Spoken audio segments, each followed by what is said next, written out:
There are moments in life that don't announce themselves with thunder or lightning. They arrive quietly like a whisper, like a breeze through an open window, and before you know it, everything is different. You don't always notice the moment the change begins. Sometimes it looks like an ordinary day. Sometimes it starts with a small discomfort in your chest, a conversation that lingers too long in your thoughts, or a silence that feels heavier than it used to. But deep down, your soul recognizes it, that you've outgrown something, that you're no longer who you were pretending to be, that you can't keep living the same way and still expect something different. I remember sitting in a familiar room, surrounded by familiar faces, and feeling like a stranger in my own life. Everything looked the same. Nothing had changed externally, but something inside me had cracked open, quietly. And through that crack, the truth began to seep in. It wasn't loud, it didn't scream, it whispered, it said, "This isn't working anymore." And I knew. I knew it the way you know when winter is ending. Slowly, gradually, but undeniably. And when that moment comes, there is no going back. You can pretend for a while. You can try to fit back into the mold you made for yourself. You can smile and nod and continue the routine. But something inside you is already shifting, already resisting, already asking bigger questions. And if you're honest with yourself, you realize that the only way forward is through the discomfort, through the endings, through the grief of letting go. Because change doesn't come without grief. Even when you're walking towards something better, you still have to mourn what you're leaving behind. The old habits, the familiar roles, the version of yourself who knew how to navigate that old world, even if it wasn't fulfilling. In that grief, it doesn't mean you're doing it wrong. It means you're doing it right. It means you're feeling, and to feel is to heal, even when it hurts. I started to see how many things I had accepted simply because they were familiar. How many relationships I maintained not out of love, but out of habit. How many dreams I had abandoned quietly, telling myself they were too unrealistic, too risky, too late. And when I started to question those choices, I realized that so many of them weren't mine. They were inherited, borrowed, built on expectations I never agreed to, but carried like contracts I couldn't break. And the more I questioned, the more the discomfort grew. Not because I didn't know what I wanted, but because I was afraid of what wanting it would cost. Change always has a price, and sometimes that price is solitude. Sometimes it's being misunderstood. Sometimes it's walking away from everything you've known and trusting that what's ahead is worth the emptiness you feel right now. But emptiness isn't always a bad thing. Sometimes it's just space. Space being cleared for something new. Space for breath, for reflection, for truth. And if you can sit with that emptiness, if you can resist the urge to fill it with noise, distractions, or the same old patterns, then something beautiful begins to take shape. Not all at once, not with certainty, but slowly, gently, like your soul remembering a song it hasn't heard in years. You begin to listen differently, to speak differently, to move through your life with more intention. You stop saying yes when you mean no. You stop laughing when something hurts. You stop apologizing for taking up space. And that kind of change doesn't always get celebrated. It gets questioned, challenged, resisted, especially by the parts of your life that benefited from the old you.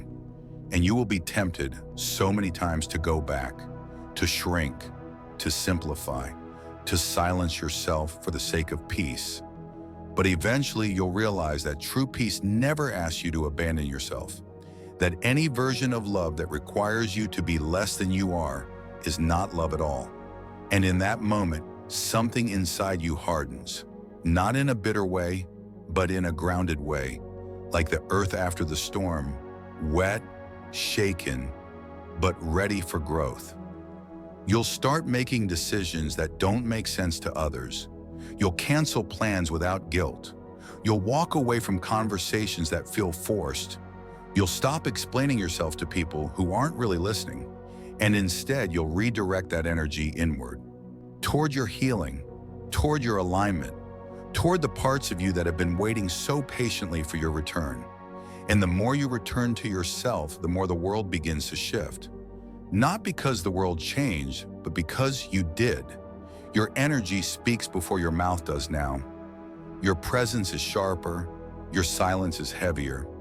You walk into rooms differently, not seeking approval, but observing.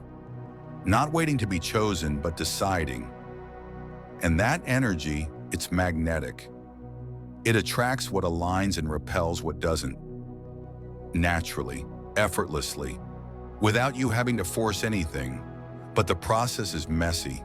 There's no roadmap, no clear direction, just 1,000 tiny decisions to show up for yourself even when it's hard, to keep choosing growth even when it's lonely, to keep believing that there's something on the other side of this discomfort that makes all of it worth it. And there is. There is a version of you waiting, one who is grounded, clear, brave, one who knows how to be alone without being lonely, who knows how to speak their truth without apology, who knows how to love without losing themselves. But that version doesn't emerge from comfort. They are forged in fire, in solitude, in the moments where you want to give up but don't, in the moments where you choose yourself quietly and consistently. So if you're there, standing on the edge of change, feeling the weight of everything you're about to let go of, know this: you are not breaking, you are becoming. And becoming is not easy. It's raw, it's real, it's riddled with doubt. But it's worth it, because one day you'll look back at this moment, not with regret, but with reverence. You'll see how every tear watered the soil for your growth, how every ending was a redirection, how every time you chose yourself, you were writing a new story, a story where you are no longer the supporting character in your own life, but the main one, fully present, fully powerful, fully enough. There's a strange kind of awakening that happens when you start walking away from the life you built just to survive. It doesn't come with clarity, it comes with confusion. It doesn't come with applause, it comes with silence. You find yourself second-guessing everything, your choices, your voice, your place in the world. You begin questioning the decisions you once made so confidently, not because they were wrong, but because they were made from a version of you who didn't know what you know now. A version of you who did what they had to do to feel safe, to feel accepted, to feel loved. And in that questioning, you realize how much of your life was built on fear. Not fear of danger, but fear of rejection, fear of being too much, fear of not being enough, fear of being seen and not understood. So you adjusted, you edited yourself, you became a shapeshifter in your own story, bending to fit roles that never really fit. You became what others needed, what they liked, what they could understand. And in doing so, you began to vanish, slowly, quietly, until one day you couldn't recognize yourself in your own reflection. But the beautiful thing about vanishing is that you become your own mystery. And mysteries, when explored with love, lead to revelation. You begin to search not for validation, but for truth, not for answers that satisfy others, but for questions that awaken you. You start asking, who was I before the world told me who to be? Who am I when no one is watching, when there's no one to please, when I'm not performing? And those questions, they're uncomfortable. They peel back layers. They force you to confront memories you buried, decisions you made to survive, relationships you kept long past their expiration. But in that discomfort, something begins to bloom. Not clarity, but courage. The courage to feel it all, the courage to stop running, the courage to sit in the mess without rushing to clean it up. You start to understand that healing isn't a straight line. It's a spiral. You'll revisit the same wounds, the same patterns, the same people. But each time, you'll bring a deeper awareness, a stronger boundary, a softer heart. You'll stop trying to fix things that aren't broken just because they don't look like someone else's idea of healing. You'll begin to trust your process, even when it looks nothing like what you expected.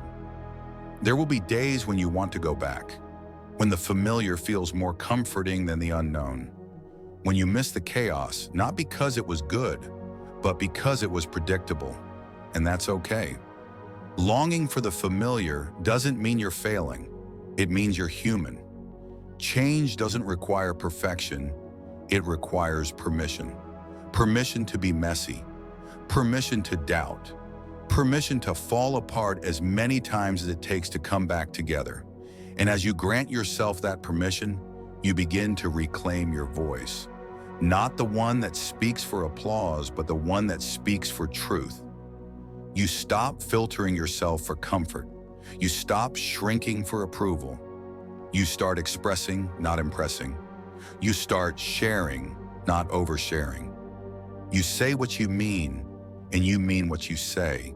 And if someone can't hold that, if your truth makes them uncomfortable, you no longer twist yourself to make them feel better.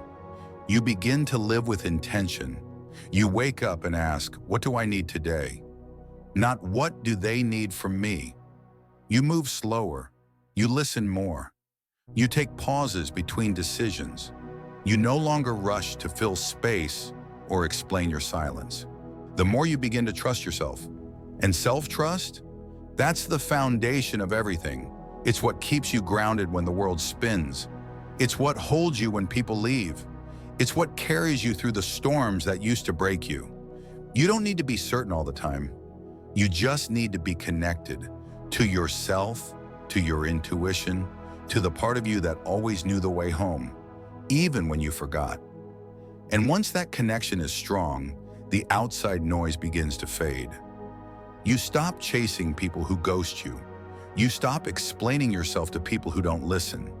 You stop fighting for love in places that feel like war. Instead, you protect your peace. You create space for joy. You surround yourself with people who honor your growth, not just your history. People who meet you where you are, not where they left you. You begin to find beauty in the small things, in your morning tea, in the way the sunlight hits your face, in a deep breath that doesn't feel rushed, in a conversation that leaves you feeling heard instead of drained. You stop waiting for big moments to feel alive. You start living in the in-between, in the pauses, in the stillness. And that stillness becomes sacred. It becomes your sanctuary. The place you go when the world feels loud. The place you return to when life asks more of you than you have to give. It's where you recharge, where you remember, where you rest, not because you're lazy, but because you're wise enough to know that rest is resistance. That in a world that demands constant output, your stillness is a revolution. But even in that stillness, there will be echoes. Echoes of who you used to be, of people who once made your world spin, of stories you told yourself to feel safe, and those echoes will try to pull you back, into doubt, into fear, into roles you've outgrown. But you won't go, because you've tasted something more, something real, something rooted. And once your soul has felt that kind of peace, it doesn't settle for noise again. You'll learn to hold your own hand on the hard days. You'll learn to speak to yourself with kindness, to look in the mirror and say, I'm proud of you, even when no one else does. You'll learn to celebrate your wins, even the small ones, because healing isn't about grand transformations. It's about the tiny shifts, the micro moments, the decisions no one sees. Like choosing to stay in when your body's tired, like turning off your phone when your mind is overwhelmed, like walking away from a conversation that feels toxic, like drinking water, like breathing deeply, like choosing quiet over chaos. These moments matter They build you. They become your practice, and practice becomes your path. Not toward perfection, but toward presence, toward being here, now, with whatever is true in this moment. And in this moment, you are enough, not because you've done everything right, not because you've healed completely, but because you showed up. You chose yourself. You stayed when it was hard. You listened when it was quiet. And that's more than enough. Not every storm that shakes your life comes to destroy you. Some arrive to clear out the noise, to knock down what was never rooted, to remove the illusions you clung to because they gave you a sense of identity, of control. And when that storm finally settles, when the debris is still and the winds have quieted, you're left standing in silence with yourself, your raw, unfiltered self. And it's in that silence that you hear something sacred, the truth. The truth isn't loud. It doesn't scream for your attention. It waits for you to stop running, stop numbing, stop distracting. It doesn't need to prove itself. It simply is. And when you finally get still enough to listen, it reveals everything. The relationships that drain you, the stories that no longer serve you, the parts of you that need to be released. And at first it hurts, because truth doesn't always comfort. Sometimes it cuts, but it always frees. I used to fear those moments of stillness. I filled my life with noise, with movement, with people who kept me distracted. Not because I loved the chaos, but because the quiet felt like drowning. When things got silent, I had to face myself. I had to hear the parts of me I tried so hard to silence, the questions I didn't want to ask, the pain I didn't want to feel, the guilt I didn't know how to process. But the longer I avoided that silence, the louder the storm became, until eventually I couldn't run anymore. I broke, and in that breaking I found something unexpected. I didn't shatter. I didn't disappear. I didn't fall apart forever. I simply faced it. And in that facing, I began to rise, not with confidence, not with clarity, but with honesty. With a shaky breath and trembling hands, I started asking, what do I actually want? Not what I should want, not what they told me to want, but what me stripped of expectations and fear, actually wanted. And the answers that came weren't always easy. Sometimes they meant leaving. Sometimes they meant staying and doing the work. Sometimes they meant apologizing. Sometimes they meant saying nothing at all. But each answer brought me closer to myself. Not the self that others praised, not the self that looked good on paper, but the self that cried in the dark and still chose to rise in the morning. The self that had been buried under layers of performing, of proving, of pretending. And with each layer I peeled back, I began to see her. Raw, real, whole. And once you see yourself that clearly, you can't unsee it. You can't go back to living half-truths. You can't keep saying yes when everything inside you screams no. You can't keep playing small so others feel big. You begin to realize that every time you abandon yourself, you teach others it's okay to do the same. So you stop, not because it's easy, but because you finally understand that your relationship with yourself sets the tone for every other relationship in your life. If you don't respect your time, no one else will. If you don't honor your boundaries, no one else will. If you don't speak your truth, no one else will hear it. And that realization, it's both terrifying and liberating. Terrifying because it means no one's coming to save you. Liberating because it means you don't have to wait anymore. You are the one you've been waiting for. You are the rescue, the revolution, the resolution. You. So you begin again, with shaky steps, with messy truths, with more questions than answers. But you begin. You stop waiting for the perfect moment. You stop waiting for the fear to go away. You move with the fear. You speak with the doubt. You act with the uncertainty. Because courage isn't the absence of fear. It's the decision to move anyway, to trust yourself anyway, to choose yourself anyway. And in choosing yourself, the world begins to shift. Not because it changes, but because your lens does. You stop seeing endings as failures. You stop seeing rejection as proof of unworthiness. You start seeing loss as redirection.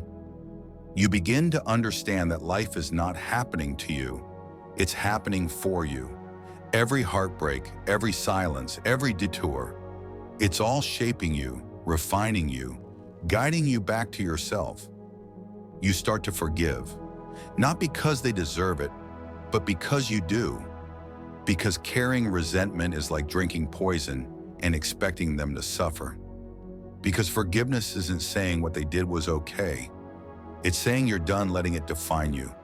It's saying your peace matters more than your pride, more than your pain, more than being right.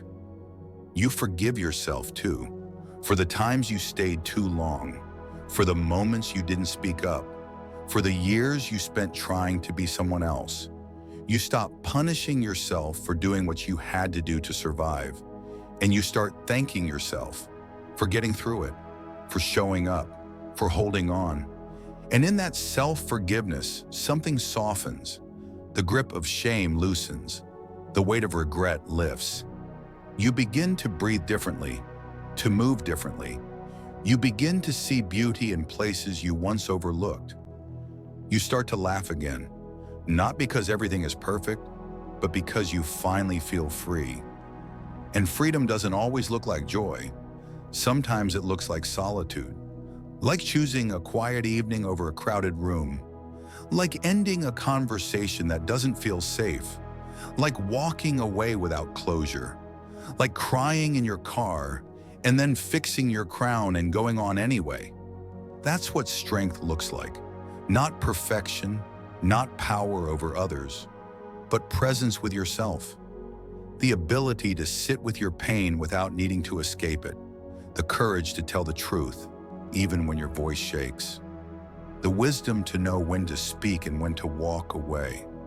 You begin to embody your truth, not just speak it. You start living it in your boundaries, in your choices, in the energy you allow around you. And that energy, it's sacred, it's your compass.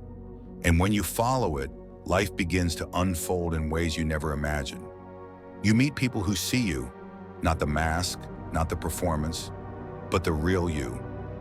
People who don't flinch at your depth, who don't ask you to dim, who don't need you to explain your worth. They just know, because they've done the work too. They've faced their storms too. And in them, you see a mirror. And when you find those mirrors, you hold them close, not out of need, but out of recognition, out of respect, out of shared understanding. And with them, you build something honest, something safe, something whole. But whether you find those people now or later, you keep building, you keep rising, you keep choosing yourself, not because it's easy, but because it's necessary, because your life, the one that's real, the one that's yours, is waiting, and you're finally ready to live it. You wake up one day and realize you've been keeping promises to everyone but yourself. Promises to show up, to stay quiet, to carry the weight, to smile even when your heart is heavy. Promises to be reliable, to be strong, to always say yes, even when you're running on empty. And somewhere in the noise of all those expectations, you lost track of the promise you should have never broken. The one to protect your own peace. It doesn't happen all at once. That awareness creeps in slowly, like dawn leaking through the blinds. You begin to notice how exhausted you are after certain conversations, how your body tenses when a particular name lights up your screen, how you're always the one reaching out, checking in, showing up. And yet when you're the one bleeding, when you're the one unraveling, it's silent. No knock on the door, no hand on your back, just echoes of your own kindness, unanswered. You start to ask yourself the questions you've been avoiding. Why am I always the one giving? Why does love feel like labor? Why does silence feel like abandonment? Why do I stay where I am unseen, unheard, misunderstood? And when you start asking those questions honestly, you begin to feel it. Not anger, not bitterness, but grief. A deep, hollow ache for the parts of you that kept showing up for people who never once asked if you were okay. The version of you that kept forgiving with a smile. That kept explaining yourself to people committed to misunderstanding you. That kept shrinking to be easier to hold. You mourn that version of yourself because they were trying so hard to be loved, to be enough, to belong. They didn't know they already were. They didn't know that love isn't earned by disappearing, that worth isn't conditional on sacrifice. But you know now, and now that you know, you can't go back. So you begin to rewrite the promise. This time, it's not about being available for everyone else. It's about being available for yourself. This time, it's not about keeping the peace at any cost. It's about creating peace that includes you. This time, it's not about who stays in your life. It's about who shows up for your truth. And when you start living from that place, everything changes. Your no becomes sacred. Your boundaries become clear. Your time becomes protected. You stop explaining yourself to people who no longer deserve front row seats to your journey. You stop accepting apologies without change. You stop confusing potential with presence. You learn to sit with yourself. Really sit. In the silence. In the mess. In the aftermath of every time you put yourself last. And you begin to repair. Not by fixing what's broken, but by loving what's real. You stop seeing your softness as a flaw. You stop hiding your emotions like they're weapons. You start honoring your intuition, even when it leads you away from everything you thought you wanted. You realize that not everyone who's been in your life deserves a place in your healing. Some people only know how to connect with the broken version of you. They won't know what to do with the version that has boundaries, that has standards, that doesn't bend just to be liked. And that's okay. Let them drift. Let them mislabel your growth. Let them sit in the comfort of their old narratives while you create something new. Because you are not here to be a memory of who you once were. You're here to evolve, to expand, to rise. And rising means releasing. Releasing the roles you were given, the stories you were told, the identities you wore like armor, the relationships that ask you to stay small, the conversations that leave you hollow, the patterns that kept you safe but never let you breathe. You start choosing differently, not from fear, but from trust. Trust in yourself, trust in your voice, trust in your body when it says, "This doesn't feel right." You stop pushing past red flags. You stop tolerating lukewarm love. You stop explaining your worth to those who measure it in convenience. And in that shift, you become magnetic. Not because you're performing, but because you're rooted. You're grounded in something real. People feel it. The ones who are aligned will stay. The ones who aren't will fall away. Let them. That's not loss, that's alignment. There's something unshakable about someone who has chosen themselves over and over again, who knows their own heart, who isn't afraid to walk away from what doesn't nourish them, who doesn't need to be everything for everyone, who can say, "I am enough" without flinching.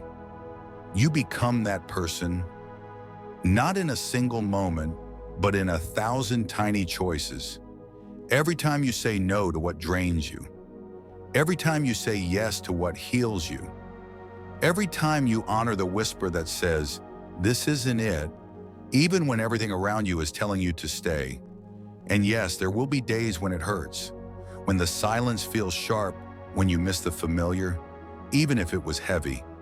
But even on those days, you don't abandon yourself. You wrap your own arms around your aching heart and say, "I've got you. We're doing this together." Because healing isn't about perfection, it's about presence. It's about coming back to yourself again and again, even when it's hard, especially when it's hard. It's about rewriting the promise, not just once, but every day. Choosing to believe that you are worthy, that your needs matter, that your truth is valid. And the more you do that, the lighter you become. Not because life is easier, but because you are no longer carrying what isn't yours. You are no longer twisting yourself to be understood. You are no longer begging for crumbs of love when you were meant for a feast. You've stopped asking for permission to exist. You've started showing up as you are. And that version of you, they're unstoppable. You reach a point where you no longer fear losing people. You fear losing yourself. That shift doesn't happen suddenly, it's a slow burn. It begins when you realize how many times you've sacrificed your own peace just to keep someone else from walking away. How often you've swallowed your truth to avoid confrontation. How you've bent so far in the name of keeping the connection that you no longer remember what standing tall feels like. At first, you don't even see it as loss. You see it as love. You call it loyalty. You wear it like a badge of honor. Your ability to endure, to stay, to be the one who never gives up. And maybe there's a time in your life where that was necessary, where the only way you knew how to hold love was with both hands clenched, fearful that if you loosened your grip, it would disappear. Maybe that version of you needed to love like that, needed to give endlessly, needed to be needed. But eventually, that version runs out of breath, because what no one tells you is that loving people while losing yourself isn't love. It's abandonment. It's bleeding for someone who never asked you to. It's stitching someone else's wounds while your own are still open. It's teaching the world, day after day, that your needs are negotiable. But then one day, something breaks. Maybe it's small. Maybe it's a moment of silence after you say, "I'm fine," and realize you're not. Maybe it's seeing your reflection and not recognizing the exhaustion in your eyes. Maybe it's hearing someone say, "You've changed," and for the first time, realizing they're right and being okay with it. Because you have changed. You've stopped craving validation. You've stopped asking for love that comes with conditions. You've stopped trying to mold yourself into the shape of someone else's comfort. And what you've discovered in that space, what lives in the stillness, is the truth. That your softness doesn't need to be sacrificed for strength, that your presence isn't owed to everyone who asks for it, and that your love is a sacred thing, not a service. You begin to walk differently, slower, with intention. You no longer rush into conversations out of obligation. You don't apologize for needing space. You don't explain every boundary like it's a courtroom defense. You just live, fully, presently, without guilt. And that kind of presence, it's powerful because people are used to versions of you that come with disclaimers, that hesitate, that soften their voice so it doesn't echo too loud in a room full of egos. But now your voice doesn't stutter. It doesn't seek permission. It simply speaks, clear, kind, unapologetic. And that clarity makes people uncomfortable, especially the ones who only knew how to love you when you were silent. Let them be uncomfortable. Let them flinch when you say no. Let them squirm when you don't explain. Let them misinterpret your stillness as distance. You are not here to be understood by everyone. You are here to be at peace with yourself. And peace doesn't always come in pretty packaging. Sometimes it comes wrapped in endings, in tough decisions, in walking away from people you once thought were forever. Sometimes it comes with nights of doubt and days of solitude. But peace earned through self-abandonment isn't peace at all. It's pretending. So you stop pretending. You stop performing for acceptance. You stop laughing when the joke is on you. You stop answering calls that leave you drained. You stop offering explanations to people who never listen. And the space you create in doing that, it's not empty, it's sacred. It's the space where your soul exhales, where your intuition speaks clearly, where your energy finally belongs to you. And once you reclaim that energy, everything shifts. You start to notice who claps for you only when you're quiet, who stays when your truth gets loud, who listens, really listens, when you speak from your center. And you begin to filter, not out of judgment, but out of discernment. You no longer invite everyone in. You no longer keep doors open out of habit. You become intentional with your love, with your time, with your presence. Because not everyone deserves a front row seat to your evolution. Some people are only meant to be part of your past. Not because they were toxic, not because they were bad, but because their version of you no longer exists. And trying to fit back into a space where your soul doesn't fit anymore, that's betrayal. So you let them go, with love, with grace, with gratitude for what was, and clarity about what can never be again. You don't chase, you don't beg, you simply release. And in that release, you rise. You rise into a version of yourself that doesn't tolerate crumbs, that doesn't beg for scraps of affection, that doesn't prove their worth with exhaustion. You rise into a version of yourself that knows. Real love doesn't require performance. Real connection doesn't fear your honesty. Real peace doesn't come at the cost of your truth. And when you start living from that place, everything else aligns. The conversations deepen. The silence becomes nourishing. The relationships evolve. Not all of them stay, but the ones that do, they match your frequency. They meet you where you are, not because you've demanded it, but because your energy no longer entertains what doesn't. You've stopped being available for disrespect, for inconsistency, for love that feels like labor. You've stopped performing, and in doing so, you've become magnetic to the people who love without needing to dim you. Who understand that your boundaries are not walls, they are invitations to safety, to respect, to depth. This is your becoming. It's not a straight path. It doesn't come with a blueprint. Some days you'll feel powerful, other days you'll want to shrink. But the difference now, you no longer abandon yourself. You no longer disappear to keep the peace. You choose yourself again and again. And that choice, repeated daily, builds a life rooted in truth. Not perfection, not constant happiness, but truth. And in that truth, you find freedom. There's something about reaching your breaking point that's both terrifying and liberating. It doesn't come with warning signs. It creeps in slowly, like the tide, and then crashes all at once. It shows up in the middle of a conversation you've had 1,000 times before, in the sound of your own voice trying to convince someone of your worth, in the mirror when you can no longer pretend the exhaustion is just physical. It shows up when you hear yourself laugh and realize it hasn't reached your eyes in weeks. And in that moment, something inside of you snaps, not like a branch, but like a chain. Something heavy falls away. Something ancient, maybe. A story, a belief, a version of you who believed that if you just tried a little harder, you'd be enough.